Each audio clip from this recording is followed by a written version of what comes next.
भाई ये ललितपुर है कि ज़मज़म और कौसर और तस्लीम नहीं लिख सकता, या नबी आम की ताजीम नहीं लिख सकता। मैं अगर 7 समंदर भी निचोड़ूंगा आपके नाम का एक मीम नहीं लिख सकता। तो ये ललितपुर है।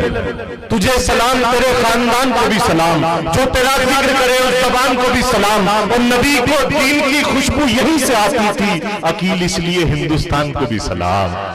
मोअज़्ज़ज़ हाज़रीन, ये मुशायरा अब अपने बहरिया दौर में, अब अपने गजल के दौर में जो है कदम रख रहा है। हजरात, मुशायरा कंट्रीब्यूशन है। जिस तरह इसमें एक्सेप्ट्रम होता है, उसमें डिफरेंट टाइप्स के कलर्स होते हैं, कोई किसी रंग का फूल होता है, कोई किसी रंग का फूल होता है, उससे गुलदस्ता सजता है। भाई थोड़ी देर के लिए तशरीफ रख लीजिए।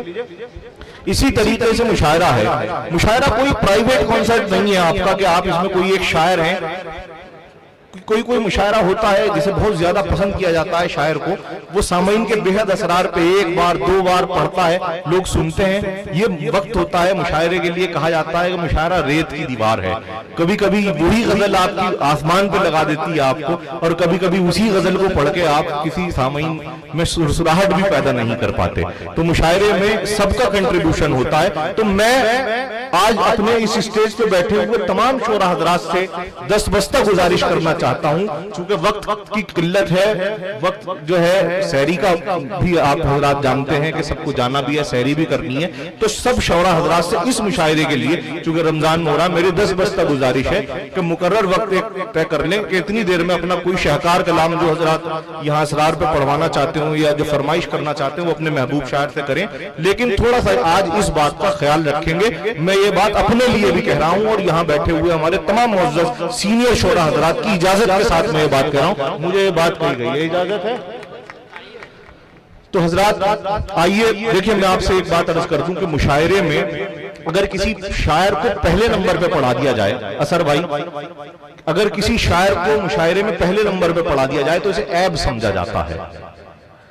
लेकिन अगर क्रिकेट में मैदान में पहले नंबर पे किसी को ओपनर बना के भेज दिया जाए तो इसे हुस्न समझा जाता है।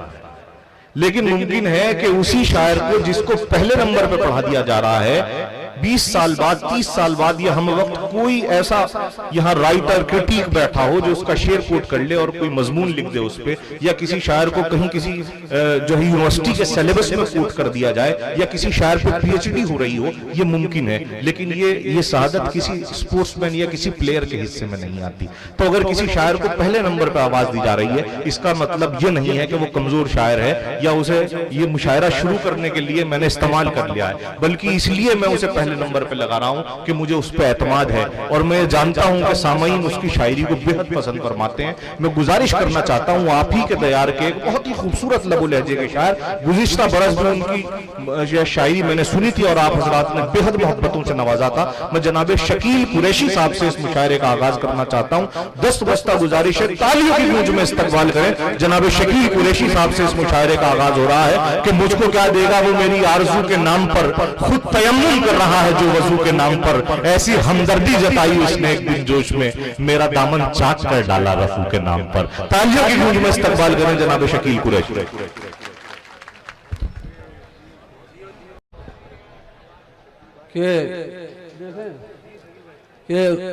गमों को कौन समझेगा, खुशी को कौन समझेगा, गमों को कौन समझेगा, खुशी को कौन समझेगा, नहीं एहसास तो फिर जिंदगी को कौन समझेगा, नहीं एहसास तो फिर जिंदगी को कौन समझेगा। और नहाकर नूर में इसके तुम अपनी जान देते हो, नहाकर नूर में इसके तुम अपनी जान देते हो। पतिंगो तुमसे बढ़कर रोशनी को कौन समझेगा, पतिंगो तुमसे बढ़कर रोशनी को कौन समझेगा। तुम ही तो हो जो मेरी प्यास की शिद्दत समझते हो, तुम ही तो हो जो मेरी प्यास की शिद्दत समझते हो। तुम्हारे बाद मेरी तिश्नगी को कौन समझेगा, तुम्हारे बाद मेरी तिश्नगी को कौन समझेगा। और जहां हर शख्स के हर लफ्ज में शोले निकलते हों, वहां तेरी जुबान की चाशनी को कौन समझेगा। और एक मतलब सवाल सुना,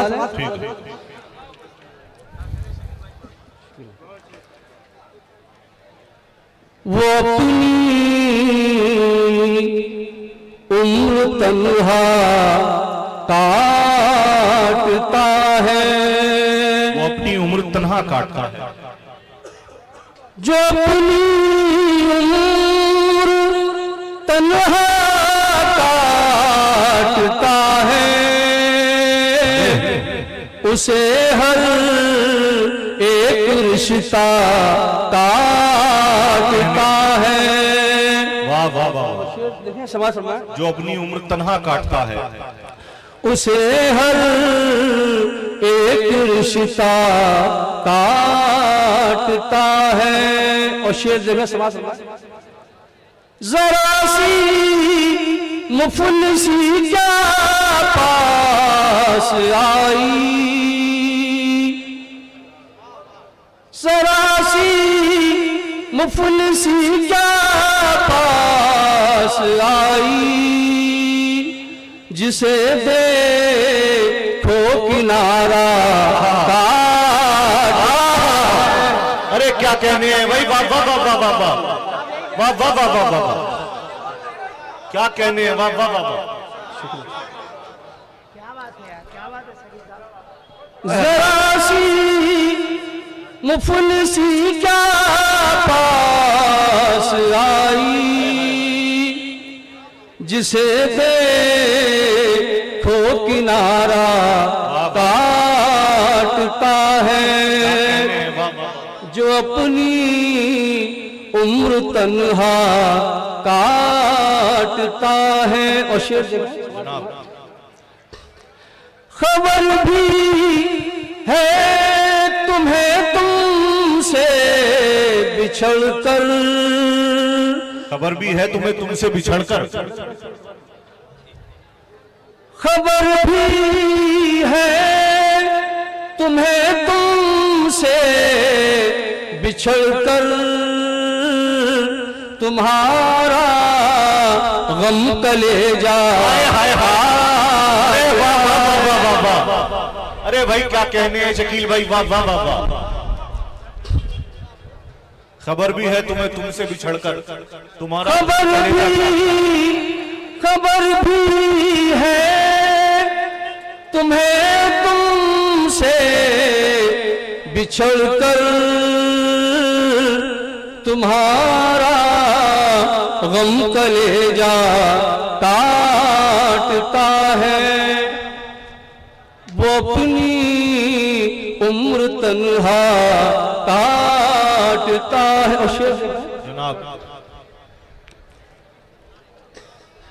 बड़ी तकलीफ सी होती है दिल को, बड़ी तकलीफ सी होती है दिल को, बड़ी तकलीफ सी होती है दिल को, हमी को जब हमारा काटता है, हमी को। वाह वाह वाह वाह। बड़ी तकलीफ सी होती है दिल को, हमी को जब हमारा काटता है। और आखिरी शेर समाज फरमाए, अंधेरे रास जिसको आ गए हैं, अंधेरे रास जिसको आ गए हैं, अंधेरे रास जिसको आ गए हैं, उसे अक्सर उजाला काटता है। पढ़ते रहिए शकील भाई। अंधेरे रास जिसको आ गए हैं, उसे अक्सर उजाला काटता है। मकसद समाज फरमा लें जनाब, बुजुर्गों से शकील हमने सुना है, शकील हमने सुना है, बुजुर्गों से शकील हमने सुना है, ज्यादा हो तो पैसा काटता है। वाह वाह वाह।